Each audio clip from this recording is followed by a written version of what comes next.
এমনটাই তো হওয়ার কথা ছিল, তাই বলে এতটা বিশ্বকাপের final, Ahmedabad, Narendra Modi stadium, jam packed stadium, সেখানে ভারতেরই জেতার কথা, তাই বলে 96 রানের বড় ব্যবধানে ভারত নিউজিল্যান্ডকে এভাবে নাস্তানাবুদ করবে, এতটা নিশ্চয়ই ভারতীয়রাও ভাবেননি, আপনিও ভাবেননি। ভারত তাদের টি-20 বিশ্বকাপের ইতিহাসে সবচেয়ে বড় ব্যবধানের ম্যাচটা জিতেছে, সেটাও কোথায়? ফাইনালে। ওই 1,32,000 দর্শকের চাপ সামলে বা 140 কোটি মানুষের চাপ সামলে। ফাইনাল ম্যাচে যখন দুটো দল একে অপরের সাথে লড়াই করে তখন নার্ভ ধরে রাখাটা খুব ইম্পর্টেন্ট। 1,32,000 দর্শক আপনার টুয়েলথ ম্যান হিসেবে কাজ করবে, সেটা তো 2023 ওয়ানডে বিশ্বকাপেও করেছে। তবে সেই চাপটা ওদিন ভারত ধরে রাখতে পারেনি। তবে একই ভুল ভারত দ্বিতীয়বার করেনি, করার দলও ভারত না। উৎসবে ভালোবাসা ঈদ মানে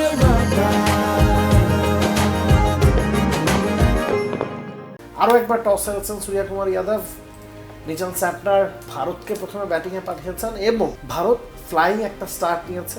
6 ওভারে তারা 92 রান তুলেছে। ওই জায়গায় কি ম্যাচ শেষ হয়ে গেছে? না, তা না। তবে দুই পাওয়ার প্লের কম্প্যারিজন যদি করেন আপনি, পাওয়ার প্লেতেই ম্যাচ শেষ হয়ে গেছে। ভারত 6 ওভারে করেছে 92, নিউজিল্যান্ড 6 ওভারে করেছিল 52, 3 উইকেট হারিয়ে। 10 ওভার শেষে ভারতের রান ছিল 127, 1 উইকেটে। 10 ওভার শেষে নিউজিল্যান্ডের রান ছিল 5 উইকেটে 88। মানে সেকেন্ড ইনিংসের পাওয়ার প্লে বা 10 ওভার পরই আপনি জানতেন ম্যাচটা ভারত জিততে যাচ্ছে।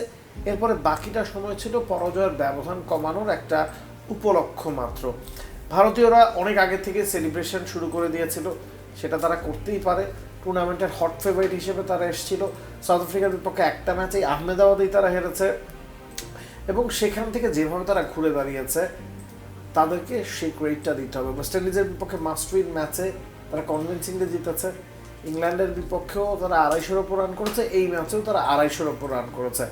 একটা সময় নিউজিল্যান্ড একটু কামব্যাকের চেষ্টা করছিল, 15 ওভারে 203 রান ছিল, পরের 4টা ওভারে মাত্র 28 রান কনসিড করেছে নিউজিল্যান্ড। তখন মনে হচ্ছিল 230-40-এর ঘরে যদি ভারতকে রাখা সম্ভব হয় সেক্ষেত্রে হয়তো ফাইট হতে পারে। তবে শেষ ওভারে আবার 22 রান তুলেছেন শিবম দুবে এবং সেটা স্কোরটাকে 250-এর ওপর নিয়ে যায় এবং তখনই বোঝা গেছে যে নিউজিল্যান্ড এই ম্যাচে আর ফাইট করতে পারবে না।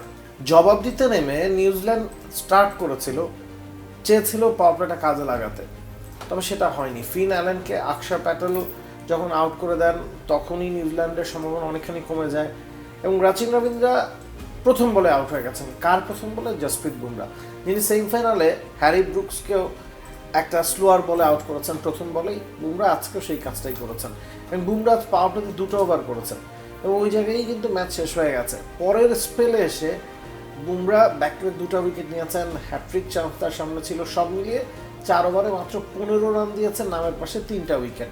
আপনার দলে যখন একজন জসপ্রীত বুমরা থাকে তখন তিনি পার্থক্য করে দেন, প্রতি ম্যাচে তিনি পার্থক্য করে দেন। একটা দল 255 রানের লক্ষ্যমাত্রা তারা করছে, সেখানে এক জসপ্রীত বুমরা 4 ওভারে দিলেন মাত্র 15 রান। তার মানে বাকি 16 ওভারে আপনাকে করতে হবে 240। সেটা কি পসিবল? না, সেটা পসিবল না। বুমরার যখন আপনার দলে থাকে তখন আপনি যে রানটা 20 ওভারে করেন প্রতিপক্ষকে হয়তো সেটা 17-18 ওভারে করতে হয়, কারণ বুমরা তো 4 ওভারে 2 ওভারে বেশি রান দেন না। সঞ্জু স্যামসনের কথা আলাদা করে না বললেই না। ওই অলিখিত কোয়ার্টার ফাইনাল, সেমিফাইনাল, ফাইনাল 3টা ম্যাচেই পারফর্ম করেছেন। ঈশান কিষান ধারাবাহিকভাবে প্রতি ম্যাচে কুইক স্টার্ট এনে দিয়েছেন, ক্যামিও খেলেছেন, কখনো ইনিংস বড় করেছেন। আজকে 23 বলে 50। তবে আরও একজনের কথা আলাদা করে বলতেই হয়, অভিষেক শর্মা। পুরো টুর্নামেন্টে out of touch, out of form. একটা মাত্র 55 রানের ইনিংস, তারপরও ভারত তাকে ব্যাক করে গেছে। ওয়ার্ল্ডের 1 নম্বর টি-20 ব্যাটার।